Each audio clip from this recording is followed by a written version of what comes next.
Bonjour et bienvenue dans une nouvelle vidéo. Aujourd'hui, nous allons parler des types les plus utilisés en langage C. Mais tout d'abord, je vais vous dire pourquoi on doit indiquer le type de la variable en langage C. Je vais prendre l'exemple des nombres entiers. En langage C, vous avez deux mots-clés pour indiquer le type d'une variable entière.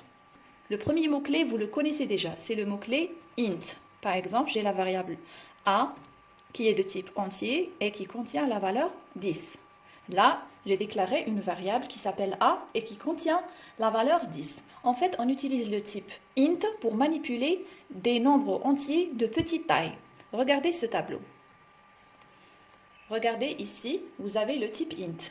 Le type int peut contenir des variables qui varient entre moins 32 767 jusqu'à 32 767. C'est-à-dire les nombres qui sont plus grands que 32 767 ou bien plus petits que moins 32 767 ne peuvent pas être contenus dans une variable de type int.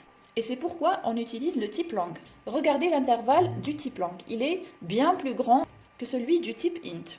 Maintenant, quand est-ce qu'on utilise le type int et quand est-ce qu'on utilise le type lang? On utilise le type int pour manipuler des variables qui contiennent des valeurs petites, moins de 32 767, et le type lang pour manipuler de très grands nombres entiers.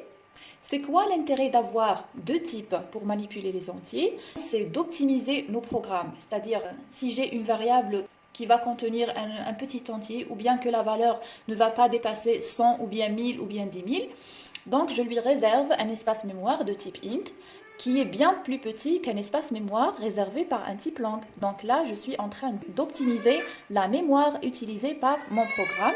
Ensuite, vous avez le type float pour manipuler les nombres à virgule.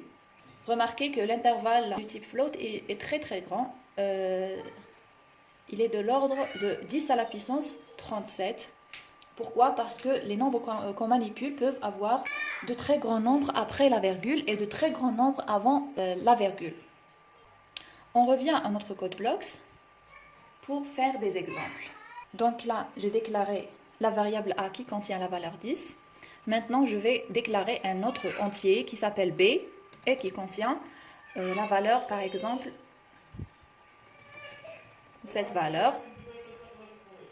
Là, j'ai dépassé un petit peu, donc je vais mettre 1 ici. Maintenant, je vais vous montrer comment afficher dans un printf des variables de type int et des variables de type lang. Voilà, printf. Je vais écrire un message, par exemple, la variable a contient la valeur. Je vais mettre %d. Je vais vous expliquer ce que cela signifie. Et la variable b contient la valeur %ld. Ensuite, après avoir fermé les guillemets, je mets en virgule, je mets la variable a, virgule, la variable b. Qu'est-ce que cela signifie? Cela signifie qu'au moment de l'affichage dans la console noire, nous allons avoir ce message. La variable a contient la valeur. Ce %d va être remplacé par la première variable après la fin de la chaîne ici. Ensuite, ce %ld va être remplacé par cette deuxième variable. Vous devez savoir que l'ordre des variables ici est très important. Par exemple, si vous mettez ba, c'est la variable b qui va être affichée ici et c'est la variable a qui va être affichée ici. Et vous avez sûrement deviné qu'on utilise %d pour afficher des variables de type int et le %ld pour afficher une variable de type lang. Maintenant, je vais compiler mon programme pour que vous puissiez voir le résultat. Je compile. Là, regardez ici, j'ai 0 erreur. J'exécute mon programme et regardez le résultat dans la console noire. La variable a contient la valeur. Ce %d a été remplacé par la valeur 10, qui est la valeur de la variable a. Ensuite, la variable b contient la valeur, c'est cette valeur. Elle s'est terminée ici à cause de la taille de la console. J'aurais pu rajouter ici un anti/n, comme ça, pour avoir un bon affichage. Regardez ici la suite de la chaîne qui est après l'anti-slash n. Regardez ici la suite de la chaîne qui se trouve juste après l'anti-slash n. À partir du mot et se trouve dans la deuxième ligne. Donc là, votre affichage est plus lisible. Maintenant, pour les nombres flottants, on utilise le mot-clé float. Par exemple, une variable qui s'appelle C et qui contient la valeur 12,3. Sachez qu'en langage C, on n'utilise pas les virgules. À la place, on utilise un point. C'est la notation américaine. Donc, pour afficher la variable C, je vais utiliser ici un autre printf. Voilà.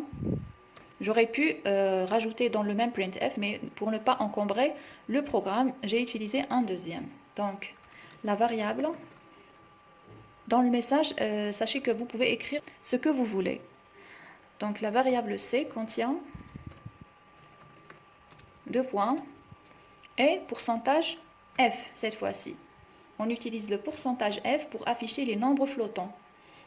Ensuite, je ferme ma chaîne, je mets un virgule et je mets ma variable C. Je rajoute un retour à la ligne ici au début de la chaîne pour écrire dans une nouvelle ligne. Je compile mon programme.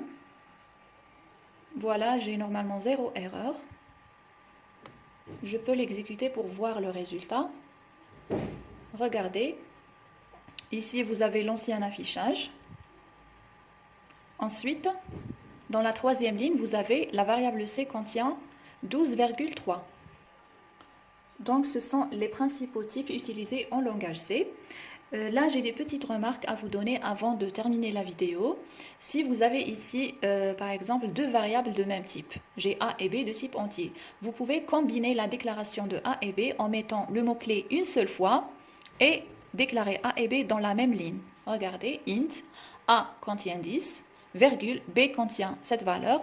Si vous auriez d'autres variables, vous pouvez les déclarer toutes ensemble dans la même ligne en les séparant avec des virgules et n'oubliez pas à la fin de mettre un point-virgule.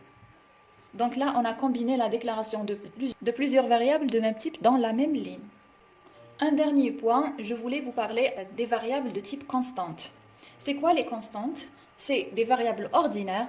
Elles peuvent être des variables de type int ou bien de type float ou bien de n'importe quel type en langage C, mais vous précédez la déclaration de ces variables par le mot-clé const. Const. Pour dire que cette variable est constante. C'est quoi une variable constante? Une variable constante est une variable dont la valeur doit rester inchangée durant tout le programme. Et dans le cas contraire, c'est-à-dire si vous essayez de changer sa valeur pendant le programme, le compilateur signale une erreur. Je vais vous donner un exemple. Je vais déclarer une variable constante de type int. Donc, vous indiquez le mot-clé const avant le type. Donc, const int, je vais l'appeler par exemple x et elle contient la valeur 10. Je mets un point-virgule ici. Regardez ici, par exemple, à la fin du programme ou bien au milieu, j'essaye d'affecter une autre valeur à ma variable x. Par exemple, je lui affecte la valeur 3. Si j'essaye de compiler mon programme, le compilateur me signale une erreur.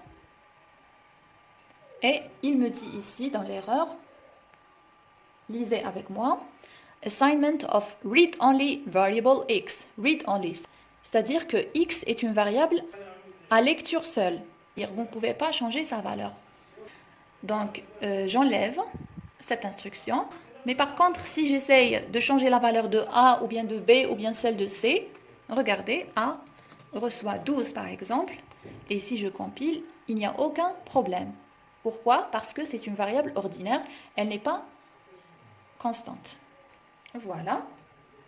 En général, en langage C, et comme convention entre les programmeurs, quand on déclare une variable de type constante, son nom doit être écrit en majuscule, juste pour faire une convention. C'est-à-dire, si vous lisez un programme et que vous voyez une variable écrite entièrement en majuscule, vous pouvez savoir que c'est une constante. Donc, on écrit x majuscule, ou bien si elle s'appelle nombre, vous écrivez nombre comme ceci, entièrement en majuscule. À part ça, une constante s'utilise normalement comme une variable ordinaire.